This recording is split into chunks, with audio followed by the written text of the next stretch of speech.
Hi, and welcome to the first episode of So That Happened.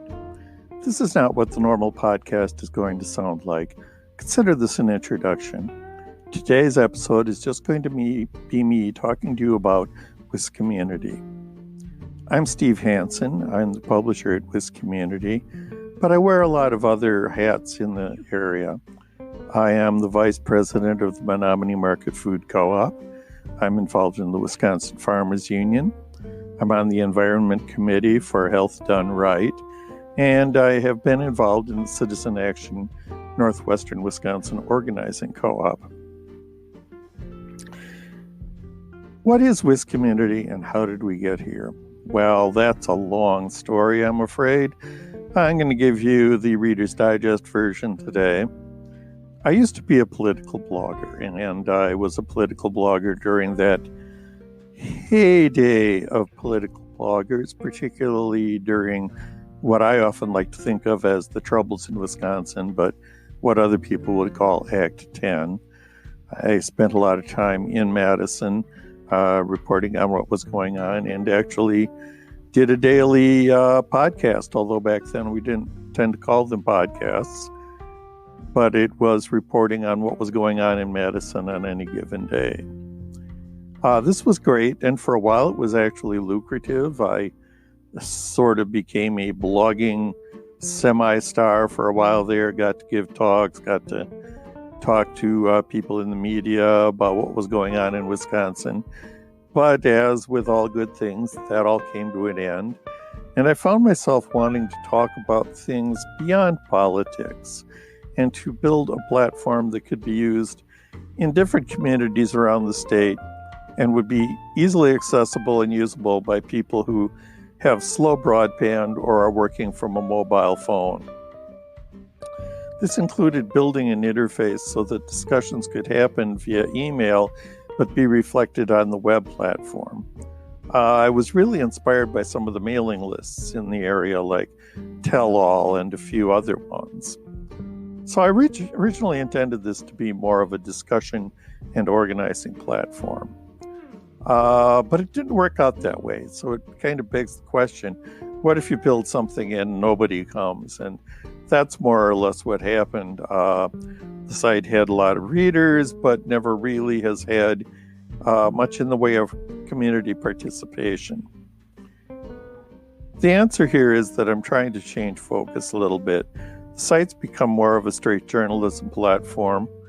In this case, most of the articles are written by me with some opinion and other articles coming from other people. I intended this to be a community platform, but that hasn't happened.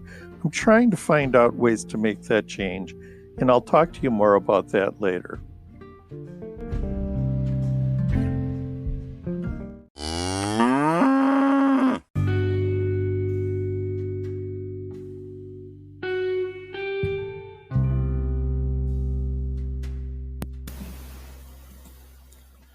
Now that you have some idea how we got where we are, I'd like to talk a little about what is coming up at WisCommunity. For one thing, obviously, there is this podcast. I expect at first this may only happen monthly, and I warn you, this is an experiment. The podcast will usually focus on an individual topic in each episode. Some things you can expect to hear about in the near future will include the shortage of affordable housing in Dunn County, the Health Done Right Coalition, working toward improving health in the area, and perhaps a show about the plastics crisis, recycling, and what people in the Chippewa Valley are doing about it. You can also expect to hear some candidate forums and interviews as the election year goes on, as well as conversations with artists and other interesting people in the Chippewa Valley. Finally, we'll be doing some reporting on the state of groundwater in Dunn County and the results from recent studies that show levels of bacteria, sulfate, and uranium in some wells in the county that are concerning. But in the long run, I'd like to think of this as your podcast. I'm interested in hearing what you'd like to know more about in the Chippewa Valley. Either drop me a note at tips@wis.community or use the audio widget on our podcast page to leave us a voice message. You can also call our voicemail at 715-598-9206 and leave a message. Some other exciting things are going on at WisCommunity besides. We're working on a complete site rebuild, which will make the site much faster and easier to navigate. This is a big project since it involves moving all of the data from the old site into the new one, and some of it needs to be processed quite a bit as it makes the trip. Don't expect this before spring 2020, but it's in the works. There will also be some other new features as time goes on. I'm really interested in building a food truck map for the area, where you'll be able to interactively see where food trucks are on any given day. I'm also working on bringing in information about legislation that's wending its way through the Capitol in Madison.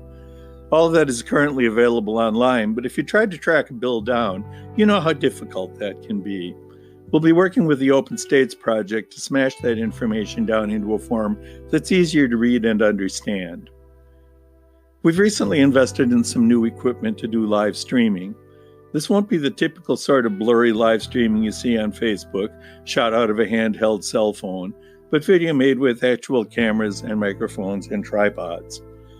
I'm hoping we might be able to live stream the upcoming candidate forum for Democratic candidates running for Sean Duffy's seat. That will be on January 15th. Watch this space. Live streaming is sometimes difficult because of limitations of the internet service where the forums are located, so it's possible you'll get a videotape version the next day instead. You can look forward to more coverage of government meetings, particularly in Dunn County. One thing that would make that possible would be the launch of an intern program. None of the work we do here comes free. We have costs for hosting the site, advertising, transportation, equipment, and of course, it would be nice if people working here didn't always have to do it completely out of the kindness of their hearts.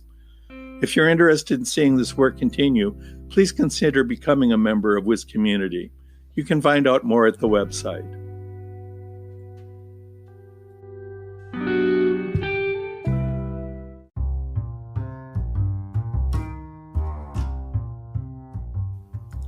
Thank you for listening. This has been our first actual test episode of this podcast, and there'll be many more to come. Later in January, we'll be bringing you some more interesting stories about things happening in the Chippewa Valley.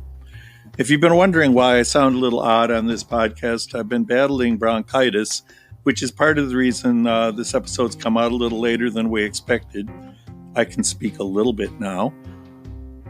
Anyway, we'll be seeing you soon, and I hope you'll listen in. Thank you very much.